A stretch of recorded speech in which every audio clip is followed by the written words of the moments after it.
harapan budaya leluhur urang dan budaya nenek moyang urang pada taruhan urang.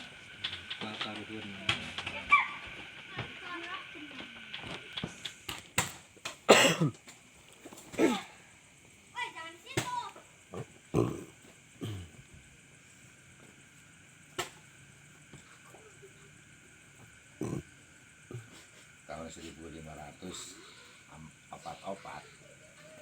di Banten masih kerajaan Oh, kapungkur teh 1544.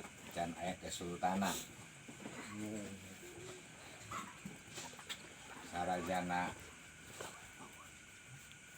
Pucung Umon di bawah naungan Pajajaran. Oke, Pajajaran tuh ya.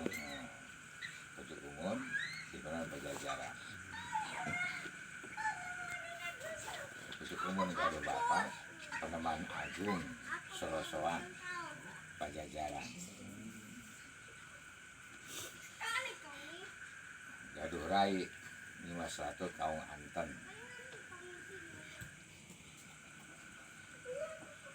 Bisa Sunda nggak ngerti ya? Kamu tahu ya ngerti Pak. Gue Tahun 1544 di Banten masih kerajaan Banten. Siapa rajanya? Pucuk Umon. Punya Fatih yang terkenal Ajarjo Ajarzi. Kembar.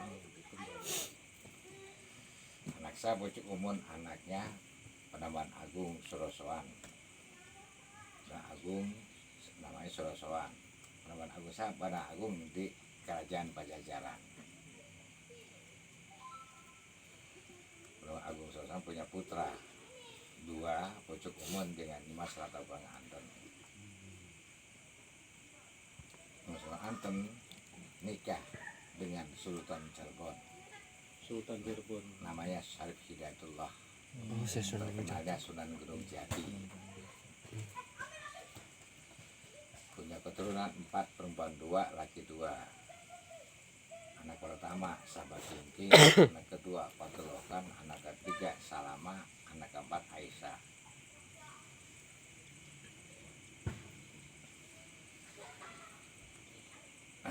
Sultan Cirebon bermainlah ke Banten, bukan bermain ke kakak ipar Raja Banten, bermain ke pondok pesantren Soko Tunggal, anaknya ada di kawasan Gunung Santri. Waktu saya pesantrennya Bang. Di Gunung Santri Cilegon, Oh, Cilegon. namanya Gunung Santri. Siapa pengajarnya? Pengajarnya generasi wali pertama. Generasi pertama.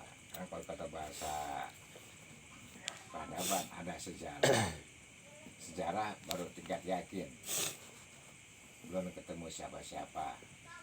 Prasejarah tingkat anak yakin, tahu nama nggak tahu wajah. Udah sejarah tahu nama tahu wajah. Udah tingkat hakul yakin, hakullah, hakul adam.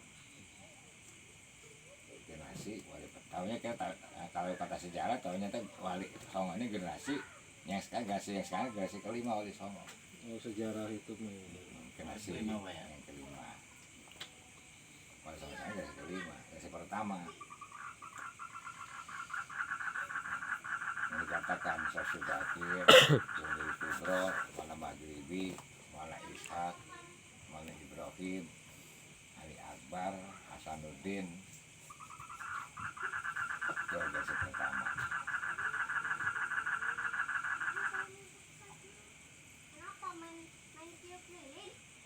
Bermain ke Banten. Sepulangnya dari Pondok Pesantren Soko Tunggal, dari Maulana sama Al-Ibro, ada Maulana Akbar, dan Maulana Isra di Gunung Santri ada 2. Generasi wali pertama. Melihat keadaan di Banten, di pelabuhan, namanya Pelabuhan Karanghantu.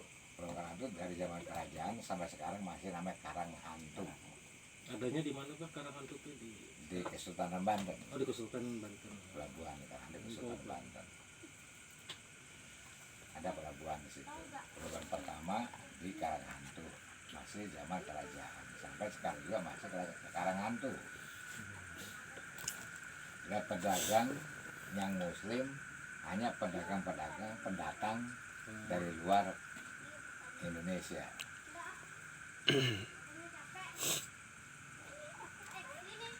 Merasa dia bukan main ke kakak ipar soal Raja Banten. Kembalinya dari Banten pulang ke Cirebon meninggalkan dua putranya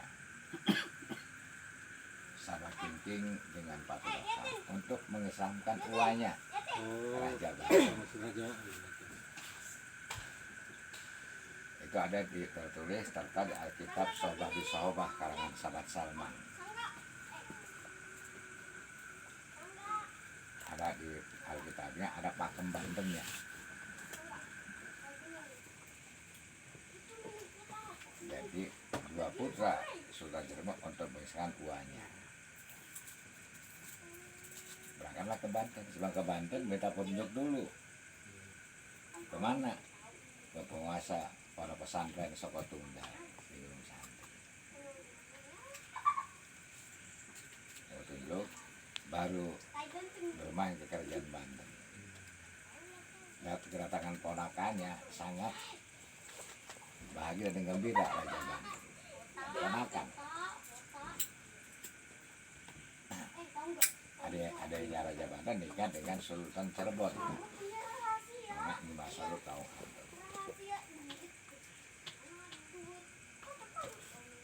Dikenalkanlah dengan orang kerajaan, dikenalkan dengan patih-patih andalanya Ajarjo, Ajarji.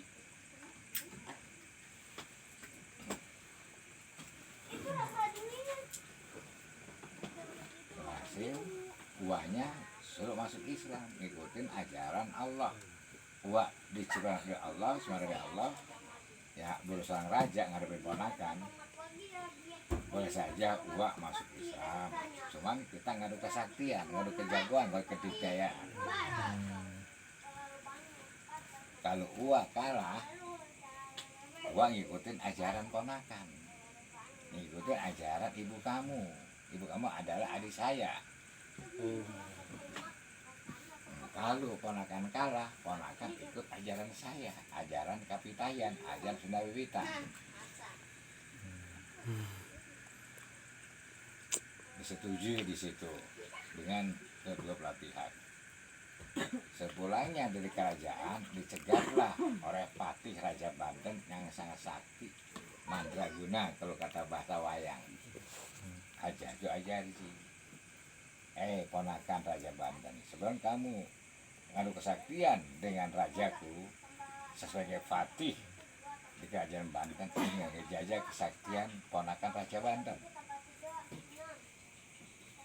Akhirnya di situ ngadu kesaktian dengan Patih Raja Banten. Walhasil kalah Patih Raja Banten. Kalau kata bahasa orang Banten masuk Islam, namanya Islam Tunggal. Islam, Islam Jadi tunggal. pertama masuk Islam itu wilayah Banten adalah Patih Raja Banten Ajarjo Ajarji. Ajarjo dikasih nama Islam Ki Mas Jong, Mas Jong. namanya Telah Permas.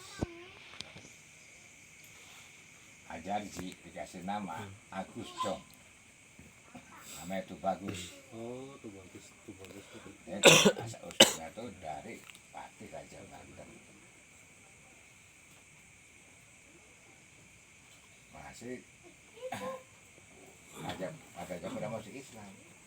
Berangkatlah karena sesuai janji akan ngaduk saktian.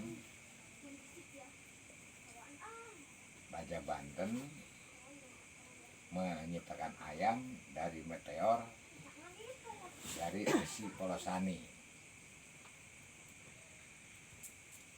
Besi Polosani itu kalau kita ada di TV di radio tuh yang nempel itu besi Polosani namanya. Oh, posisi sembrani. Masih berani. Sembrani, iya. Isi berani. Magnet. Jadilah ayam. Hmm. Sampai itu menjadikan ayam dari sorbannya Syekh Maulana Ali Akbar. Soal maksud dibacakan doa nur buat oleh Syekh Malikul Israil jadi ayam.